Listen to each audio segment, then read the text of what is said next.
নমস্কাৰ Facebook live অনুষ্ঠানলৈ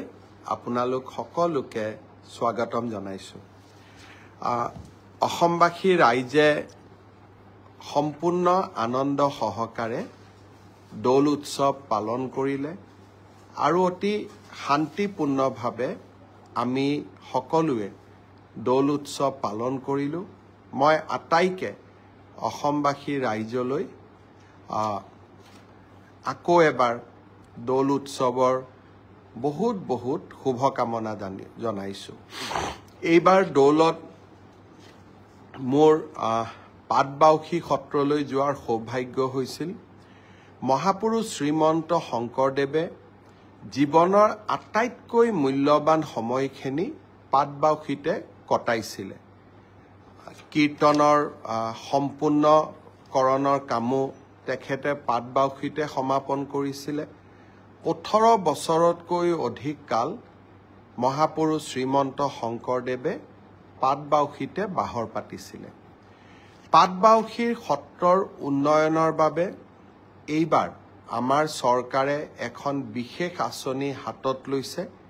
সেই আঁচনিখনৰ শুভ আৰম্ভণি কৰিবলৈ দৌলৰ দিনাখনেই মই পাটবাউসীলৈ গৈছিলো অসমৰ বৈষ্ণৱ আন্দোলনৰ আন এগৰাকী মহান সংস্কাৰক দামোদৰ দেৱু তেখেতৰ জীৱনৰ এক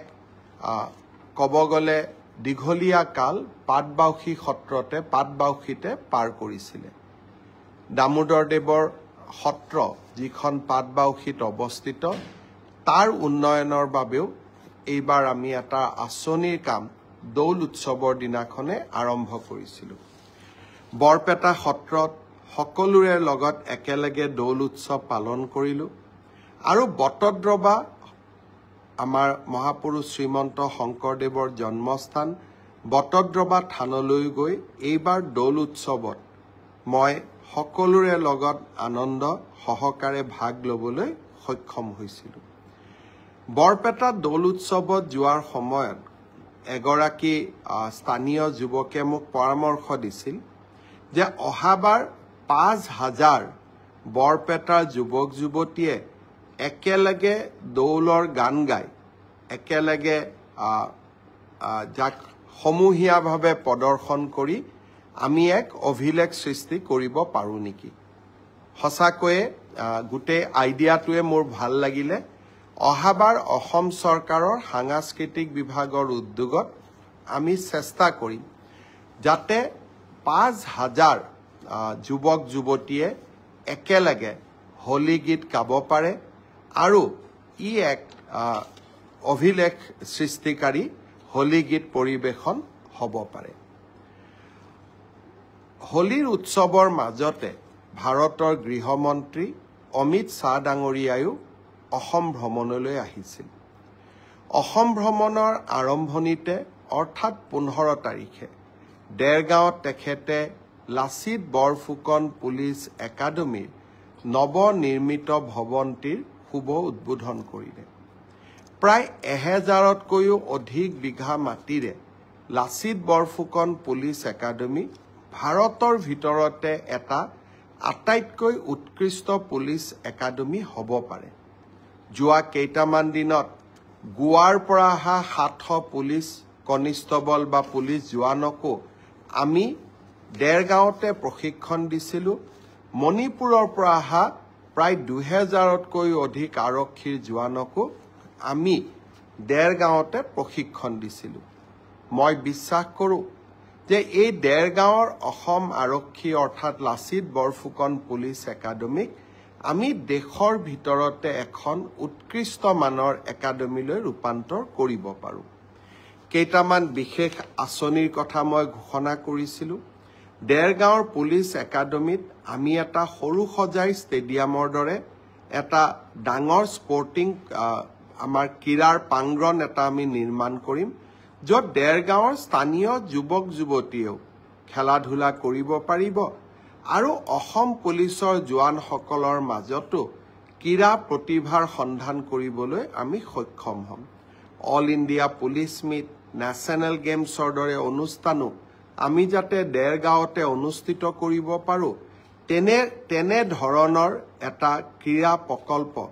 আমি দেৰগাঁৱত স্থাপন কৰিবলৈ সিদ্ধান্ত লৈছোঁ। দেৰগাঁৱৰ পুলিচ একাডেমীত আমি এখন CBSE স্কুল পাতিম, য'ত দেৰগাঁৱৰ স্থানীয় যুৱক যুৱতীসকলেও পঢ়া শুনা, বিশেষকৈ ছাত্ৰ ছাত্ৰীসকলেও পঢ়া শুনা কৰিব পাৰিব। দেৰগাঁৱতে এটা স্কিল চেণ্টাৰ আৰু নাৰ্ছিং স্কুল এখনো খুলিবলৈ আমি সিদ্ধান্ত লৈছোঁ। অৰ্থাৎ অসম পুলিচ একাডেমীক আমি এক শ্ৰেষ্ঠতম একাডেমীলৈ ৰূপান্তৰ কৰিব খুজিছোঁ। আৰু ভৱিষ্যতে যদি কেতিয়াবা পাৰোঁ, যেনেকৈ আৰ্মি মেডিকেল কলেজ থাকে, পুলিচ মেডিকেল কলেজ এখনৰো আমি কল্পনা কৰিব পাৰোঁ। অসমৰতো এতিয়া আকাশ চুবৰ মন, গতিকে কল্পনাৰ সীমা নাথাকে। কল্পনাৰ সীমাই কেতিয়াবা বাস্তৱকো উপেক্ষা কৰি আগুৱাই যাব খোজে। মই অৱশ্যে নিজৰ শৰীৰত মাজে মাজে চিকুট মাৰি থাকোঁ, যাতে কল্পনা আৰু বাস্তৱৰ মাজত এটা সামঞ্জস্য থাকে। গৃহমন্ত্ৰী অমিত শ্বাহ ডাঙৰীয়াই কোকৰাঝাৰত নিখিল বড়ো ছাত্ৰ সন্থাৰ 57তম বাৰ্ষিক অধিৱেশনত যোগদান কৰিলে। গৃহমন্ত্ৰীৰ ভাষণ ব্যতিক্ৰমী আছিল। সঁচাকৈয়ে সকলোৰে মন চুই গ'ল যেতিয়া গৃহমন্ত্ৰী ডাঙৰীয়াই ঘোষণা কৰিলে যে আমি নতুন দিল্লীৰ এটা পথ বডোফা উপেন্দ্ৰনাথ ব্ৰহ্মৰ নামেৰে নামাংকন কৰিম। বডোফা উপেন্দ্ৰনাথ ব্ৰহ্মই বড়ো জাতিৰ সৰ্বাংগীন উন্নতিৰ বাবে গোটেই জীৱন সংগ্ৰাম কৰিছিল আৰু BTR BTC আজি সেই সংগ্ৰামৰে প্ৰাপ্তি। ভাৰত চৰকাৰে বডোফা উপেন্দ্ৰনাথ ব্ৰহ্মৰ নামত নতুন দিল্লীত এটা পথ উৎসৰ্গিত কৰাৰ যি সিদ্ধান্ত গ্ৰহণ কৰিলে, সি অকল বড়ো জাতিৰ বাবেই নহয়, সমগ্ৰ অসমবাসীৰ বাবে এক মন চুই যোৱা ঘোষণা আছিল আৰু যাক লৈ আমি অনাগত দিনত সঁচাকৈয়ে গৌৰৱান্বিত হৈ থাকিম। উপেন্দ্ৰনাথ ব্ৰহ্মৰ এটা প্ৰতিমূৰ্তিও সেই ৰাস্তাটোৰ লগতে স্থাপন কৰাৰ বাবেও গৃহমন্ত্ৰী ডাঙৰীয়াই আমাক জনালে যে যদি আমি প্ৰতিমূৰ্তিটো বনাই দিব পাৰোঁ, সেই প্ৰতিমূৰ্তিটো তাতে সংস্থাপন কৰা হ'ব। মই ভাবোঁ যে এই সিদ্ধান্তই বড়ো জাতিক সঁচাকৈয়ে প্ৰেৰণা দিব, অসমবাসীক উৎসাহিত কৰিব। গৃহমন্ত্ৰী অমিত শ্বাহ ডাঙৰীয়াক মই এই সিদ্ধান্তৰ বাবে আকৌ এবাৰ অসমবাসী ৰাইজৰ হৈ অন্তৰৰ গভীৰতম কোণৰ পৰা কৃতজ্ঞতা জনালোঁ। মই বৰপেটাৰ দৌল উৎসৱৰ কথা উল্লেখ কৰিছিলোঁ। দৌলত যাওঁতে এগৰাকী কণমানি ভাগিনে মোক হাতত ধৰি কৈছিলে যে মামা, এইবাৰ সমাজ অধ্যয়নৰ মেট্ৰিকৰ পেপাৰখন খুব টান হৈছে, মোক 10 নম্বৰ এক্সট্ৰা কৰি দিব লাগিব।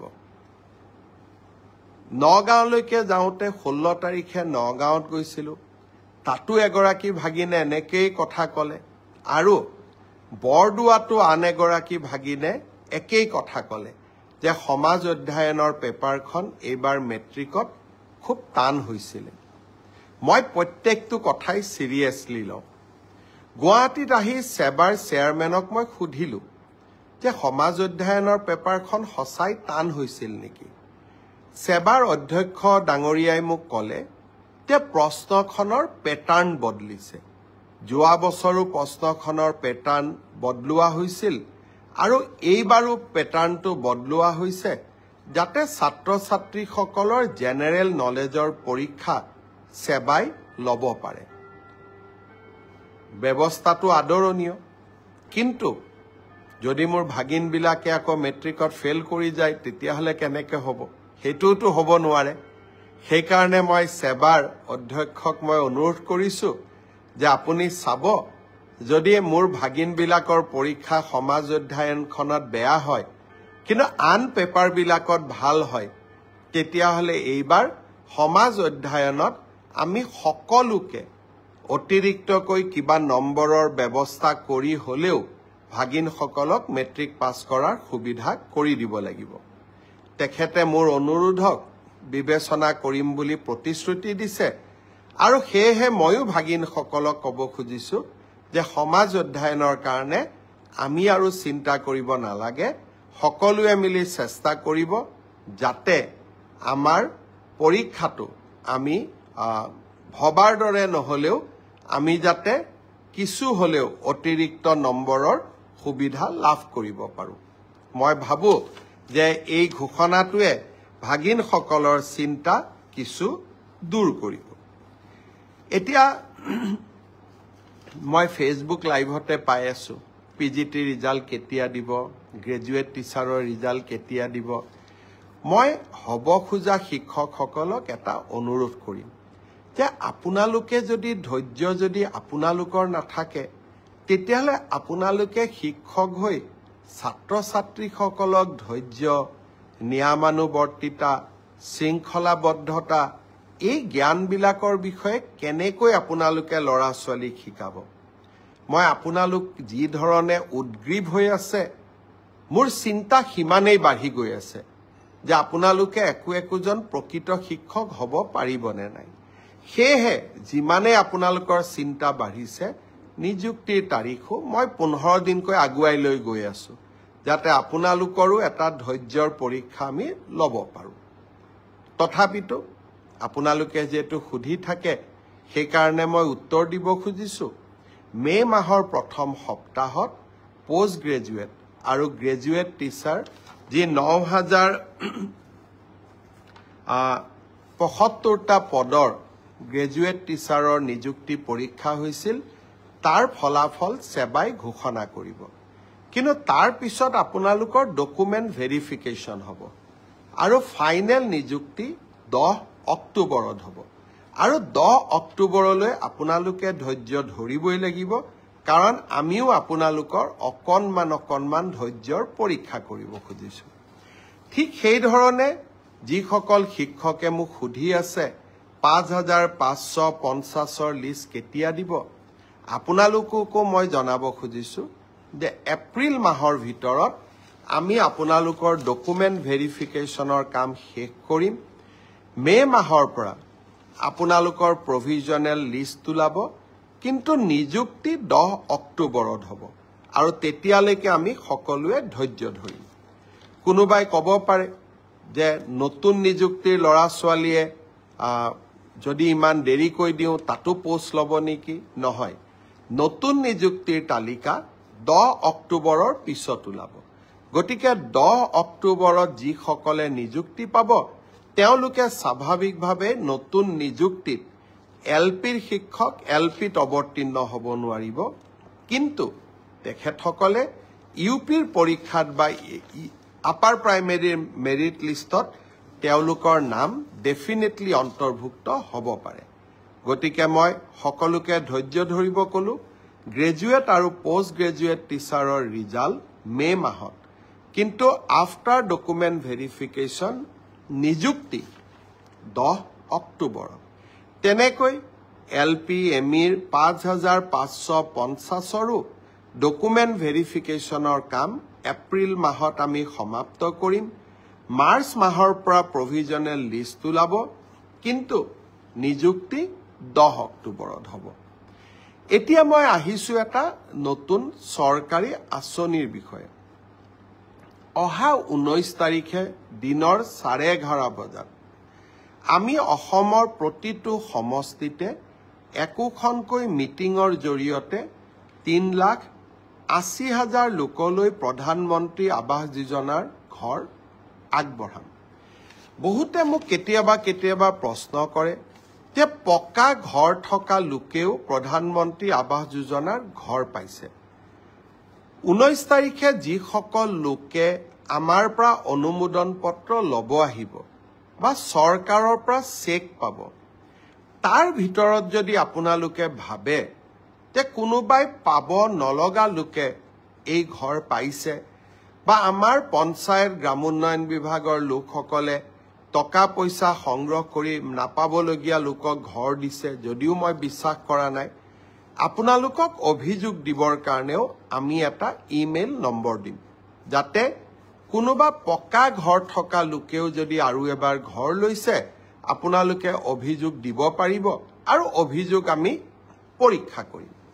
কিন্তু এতিয়া মই এটা নতুন কথা আপোনালোকক ক'ব খুজিছো এইবাৰ আবাস যোজনাৰ আমি আকৌ নতুন জিঅ' টেগিঙৰ কাম আৰম্ভ কৰিছো জিঅ' টেগিং মানে আপোনাৰ ঘৰখনৰ ফটো লৈ আমি তাক আপলোড কৰিম আৰু যদি ঘৰ পোৱাৰ যোগ্য অহাবাৰ ঘৰ পোৱাৰ তালিকাত আপোনালোকৰ নাম আমি সন্নিবিষ্ট কৰিম পঞ্চায়ত আৰু গ্ৰামোন্নয়ন বিভাগৰ কৰ্মচাৰীসকলে এই ক্ষেত্ৰত দুৰ্নীতি বা ৰাইজৰ পৰা টকা পইচা বিচাৰে বুলি বহুতে অভিযোগ কৰে সঁচা মিছা মই নাজানো সেইবাবে এইবাৰ জিঅ' টেগিঙৰ দায়িত্ব আমি জীৱিকা সখী বাইদেউসকলক দিছো জীৱিকা সখী বাইদেউসকলে জিঅ' টেগিং কৰিব গাঁও সভাত এই আঁচনিখনৰ বিষয়ে আলোচনা হ'ব হিতাধিকাৰীসকলৰ নাম পৰীক্ষা হ'ব পুনৰ ব্লক পৰ্যায়ত ইয়াক পুনৰ বিবেচনা কৰা হ'ব আৰু শেষত জিলা পৰ্যায়ত ইয়াক অনুমোদন দিয়াৰ পিছতহে জিঅ' টেগিঙক আমি ফাইনেল কৰিম সেইকাৰণে আপোনালোকে সকলোৱে জিঅ' টেগিঙত অংশগ্ৰহণ কৰক আৰু জীৱিকা সখী বাইদেউসকলক সহায় কৰক এইবাৰ আমি আৰু এটা নিয়ম ৰাখিছো কোনোবাই যদি ভাবে জীৱিকা সখী বাইদেউগৰাকীয়ে মোৰ ঘৰটো জিঅ' টেগিং নকৰিলে আমি সেলফ জিঅ' টেগিঙো কৰিব পাৰো অৰ্থাৎ নিজৰ ঘৰটো আমি নিজেই জিঅ' টেগিং কৰি আমি দিব পাৰিম এই ধৰণৰ সেলফ জিঅ' টেগিঙৰ সুবিধা এটাও এইবাৰ আমি এই নতুন জিঅ' টেগিঙৰ সৈতে সন্নিবিষ্ট কৰিছো জীৱিকা সখী বাইদেউসকলে জিঅ' টেগিং কৰিব মই বিশ্বাস কৰোঁ যে বাইদেউসকলে এটকাও কাৰোৰ পৰা নোখোজে আৰু কোনোবাই খুজিলেও নিদি নিজৰ নামটো নিজেও জিঅ' টেগিং কৰিব পাৰিব 19 তাৰিখে নতুন ঘৰ পাবৰ কাৰণে আমি যি সভাৰ আহ্বান কৰিছো 126টা সমষ্টিত সেই বিষয়ে মই আৰু অলপ মোৰ ভাষণত তাৰ বিষয়ে আপোনালোকক বুজাই দিম এডিআৰই ৰিজাল্ট দিলে মই অত্যন্ত আনন্দিত যে তৃতীয় আৰু চতুৰ্থ শ্ৰেণীৰ ৰিজাল্ট দিয়াৰ পিছত সকলোৱে এটা কথা স্বীকাৰ কৰিছে যে এই ৰিজাল্ট মেৰিটৰ আধাৰত হৈছে মেধাৰ ভিত্তিত হৈছে আৰু সঁচাকৈ চৰকাৰী চাকৰি আমি মেধাৰ ভিত্তিত দিয়াৰ বাবে প্ৰতিশ্ৰুতিবদ্ধ এতিয়া কোনোবাই মোক কৈছে মামা কাট অফ নম্বৰ বহুত হল কাট অফ নম্বৰটো চৰকাৰে নিয়ন্ত্ৰণ নকৰে যদি 3000 পোষ্ট থাকে আমি 2জন কৰি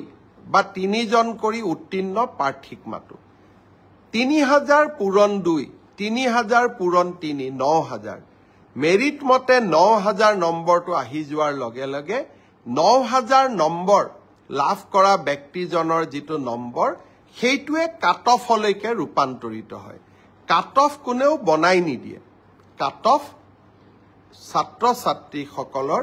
পৰীক্ষাৰ ফলাফলে নিৰ্ণয় কৰে কোনোবাই যদি ভাবে যে কাট অফ বেছি হৈছে তাৰ মানে ইয়াকে বুজাব পাৰি যে সঁচাকৈয়ে এইবাৰ পৰীক্ষাৰ ফলাফল যোৱাবাৰতকৈ ভাল হৈছে অসম পুলিচৰো দ্বিতীয় কাট অফ নোলায় কিন্তু বছৰটোৰ শেষৰ ফালে আমি আকৌ নতুন অসম পুলিচত খালি হৈ থকা পোষ্টসমূহ আমি এডভাৰটাইজ কৰিম কোনোবাই যদি পোৱা নাই হতাশ হ'ব নালাগে দৌৰৰ প্ৰেক্টিছ অব্যাহত ৰাখিব লাগে এডিআৰই পৰীক্ষাৰ প্ৰসংগতে মই উল্লেখ কৰিব খুজিছো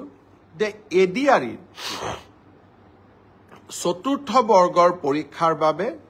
এতিয়া এটা অৰেল টেষ্ট হ'ব এই অৰেল টেষ্ট আমি জুন মাহত অনুষ্ঠিত কৰিম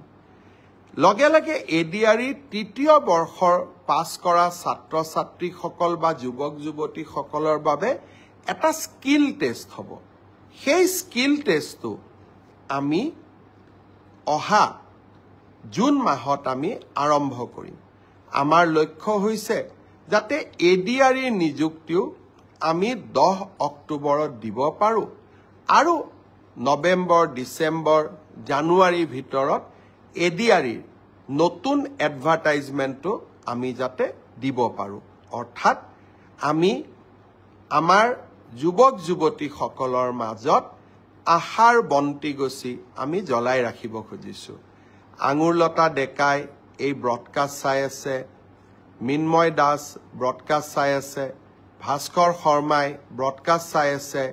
কৃষ্ণা নাথ ব্ৰডকাষ্ট চাই আছে মই সকলোকে ধন্যবাদ জনাইছোঁ মই এতিয়া আৰু কেইটামান সৰু সৰু ইনফৰমেশ্যন আপোনালোকক দিব খুজিছোঁ অহা 20 তাৰিখে ডিব্ৰুগড় জিলাত আমাৰ কেবিনেটৰ বৈঠক অনুষ্ঠিত হ'ব কাৰণ প্ৰত্যেক মাহত 4 দিন বা 3 দিন মই ডিব্ৰুগড়ত থাকোঁ আৰু ডিব্ৰুগড়ত থকা সময়তে ডিব্ৰুগড়ত আমাৰ কেবিনেটখনো অনুষ্ঠিত হ'ব আমি অসমৰ প্ৰাথমিক বিদ্যালয় যি 100জন ছাত্ৰ ছাত্ৰী আছে সেই স্কুলবিলাকত প্ৰধান শিক্ষকৰ পদ আমি সৃষ্টি কৰিছিলোঁ আৰু খুব কম সময়ৰ ভিতৰতে এই প্ৰধান শিক্ষক পদৰ নিযুক্তি হ'ব এইবাৰ আমি চিন্তা কৰিছোঁ যে 50জন থকা প্ৰাথমিক বিদ্যালয়সমূহতো 50জন ছাত্ৰ ছাত্ৰী থকা প্ৰাথমিক বিদ্যালয়সমূহতো আমি প্ৰধান শিক্ষকৰ পদ সৃষ্টি কৰিব পাৰোঁ নেকি এই বিষয়ে আমি কেবিনেটত ডিব্ৰুগড়ত আলোচনা কৰিম প্ৰাদেশিকৰণৰ আইনখন সংশোধনৰ বাবেও ইতিমধ্যে আমি সংশ্লিষ্ট সকলোৰে লগত কথা বতৰা পতা আৰম্ভ কৰিছোঁ যাতে সকলোৱে এই ক্ষেত্ৰত যিমান দূৰ পাৰোঁ 2006 চনৰ আগত স্থাপন হোৱা শিক্ষানুষ্ঠানসমূহক আমি যিমান পাৰোঁ আমি যাতে ন্যায় দিবৰ কাৰণে আমি চেষ্টা কৰিব পাৰোঁ মই আজিৰ এই ব্ৰডকাষ্টত অংশগ্ৰহণ কৰা সকলোকে আকৌ এবাৰ ধন্যবাদ দিছোঁ ফাকুৱা হৈ গ'ল আৰু দৌল উৎসৱ হৈ গ'ল গৃহমন্ত্ৰী ডাঙৰীয়াৰ সফল অসম ভ্ৰমণৰো সামৰণি পৰিল ইয়াৰ মাজত দুই এটা সৰু সুৰা ৰাজনৈতিক ঘটনাও নঘটা নহয় যোৱা পৰহি দিনাখন অসম পুলিচে এগৰাকী যুৱকক গ্ৰেপ্তাৰ কৰিছিল ছ'চিয়েল মিডিয়াত শিডিউল কাষ্ট সমাজৰ এগৰাকী মহিলাৰ বিৰুদ্ধে অতি বেয়াকৈ লিখাৰ বাবে অসম মহাপুৰুষ শ্ৰীমন্ত শংকৰদেৱ আৰু মাধৱদেৱৰ অসম লাচিতৰ অসম সাহিত্যৰথী লক্ষ্মীনাথ বেজবৰুৱাৰ প্ৰতিদ্বন্দ্বীকো আমি সমালোচনা কৰিম আৰু সমালোচনা কৰাৰ অধিকাৰ ভাৰতবৰ্ষৰ সংবিধানে আমাক দিছে কিন্তু কোনোবা আমাৰ ৰাজনৈতিক প্ৰতিদ্বন্দ্বী হ'ল বুলিয়ে তেওঁক আমি ৰেপিষ্ট বুলি ক'ম ঘৰ জোৱাই বুলি ক'ম তেওঁৰ মিত্ৰ শহুৰকো আমি বিতৰ্কৰ মাজলৈ টানি আনিম আৰু এনেবোৰ কৰাজনক ডাঙৰ ডাঙৰ সংসদত চিঞৰি চিঞৰি নৰেন্দ্ৰ মোদীক জ্ঞান দিব বিচৰা সংসদসকলে এনে ধৰণৰ উতনুৱা যুৱকক সমৰ্থন দিব ই কেতিয়াও গ্ৰহণযোগ্য হ'ব নোৱাৰে আমি অসম এখন সংস্কৃতিবান সমাজ অসমৰ ৰাজনীতিত বাওপন্থী লোকসকলে কিছুমান আচহুৱা শব্দৰ যোগদান কৰোৱালে অন্যথা অসমৰ লোকৰ কথা বতৰা সদায়ে মিঠা আনকি আমি ইজনে সিজনক গালি পাৰিলেও সেই মিঠা শব্দৰে আমি ব্যৱহাৰ কৰোঁ মই ভাবোঁ ৰাজনীতিত শালীনতা আৰু শত্ৰুকো অন্তত কথা কওঁতে সন্মানেৰে কথা কোৱা এই সৰু সৰু জ্ঞানবিলাক আমাৰ যুৱক সমাজে আহৰণ কৰিব লাগে আৰু কেতিয়াবা আমি যেতিয়া ভাবোঁ যে কোনোবাই লক্ষ্মণ ৰেখা অতিক্ৰম কৰি গৈছে তেওঁক আইনৰ শাসনৰ ভিতৰলৈ লৈ অহাটো আমাৰ দায়িত্ব আৰু কৰ্তব্য ৰমেন্দ্ৰ নাৰায়ণ কলিতা ডাঙৰীয়াই এই ব্ৰডকাষ্ট চাই আছে আমাৰ বিধায়ক তেখেতলৈকেও মই ধন্যবাদ জনাইছো আমাৰ এই সময়ছোৱাৰ মাজতে অসমৰ বিত্তমন্ত্ৰী অজন্তা নেওগ ডাঙৰীয়ানীয়ে এই বছৰৰ বাজেট দাখিল কৰিলে বাজেটত দুখীয়া দৰিদ্ৰ মধ্যবিত্ত সমাজক সহায় কৰাৰ কেইবাটাও আঁচনি সন্নিৱিষ্ট কৰা হৈছে কংগ্ৰেছে কৈছে যে আমি হিতাধিকাৰী সৃষ্টি কৰিব খুজিছো যদি আমাৰ কোনোবা আঁচনিয়ে দৰিদ্ৰজনক উপকৃত কৰে মধ্যবিত্তজনক জীৱন যুদ্ধত অলপো সহায় কৰে তেতিয়ালে সেই কাম আমি কিয় নকৰিম আমিতো চৰকাৰ গঠন কৰিছোৱে দুখীয়া দৰিদ্ৰ আৰু মধ্যবিত্ত সমাজখনক সহায় কৰাৰ কোনোবাই মোক উপলুঙাও কৰিছে যে অসমৰ নিজা স্যাটেলাইট কেনেকৈ হ'ব পাৰে কোনোবা দুই এজনে লিখিছেও যে আমি স্যাটেলাইট কৰিব নোৱাৰো অসম্ভৱক সম্ভৱ কৰাই আমাৰ কাম কাৰণ অসমৰ এতিয়া আকাশ চুবৰ মন আমাৰ নিজৰ স্যাটেলাইটে হওক প্ৰটন থেৰাপিৰ কেন্সাৰ ৰোগৰ ট্ৰিটমেন্টৰ বাবে প্ৰটন থেৰাপিৰ মেচিনে হওক বা অসমৰ কলা সংস্কৃতিক সংৰক্ষণৰ বাবে অসমৰ নিজা অটিটি প্লেটফৰ্মে হওক যি ভাবিছে ই অসম্ভৱ মই ভাবো যি অসমীয়াই এটা ৰাতিৰ ভিতৰতে গড় নিৰ্মাণ কৰি